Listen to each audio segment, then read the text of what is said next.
of different platforms, what role they should play in this sort of thing. What do you see as the sort of situation now in terms of particularly Facebook and others in hosting activity for these kinds of groups? I talked to someone on the Homeland Security Advisory Council in March, and he said to me, you know, when we have groups of heavily armed people loudly talking about their plans for insurrection and to kill law enforcement officials, we should probably listen to them.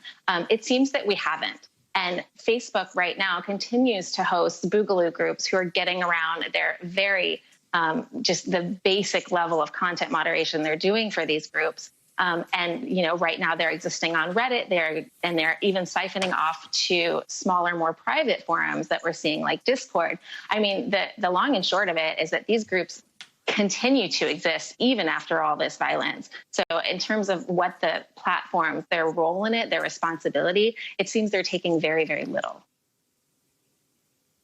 It's striking, too, I mean, the sort of role of both sort of Second Amendment fetishization as a kind of ideological theme and wanting the second war and also second civil war and also guns at the ready. I mean, one of the things we've seen at all these right-wing protests is, whether it's the people who are going to show up to defend their town from Antifa or these folks, that they are armed to the teeth. Like, there is no question about that.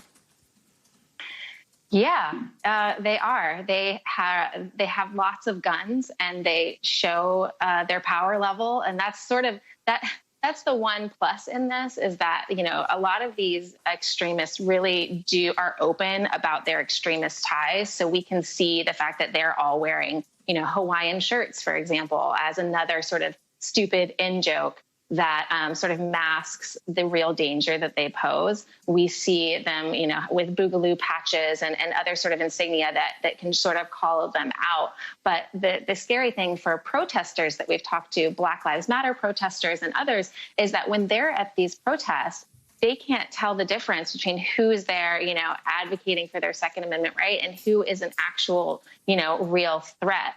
And I think it's a terrifying situation.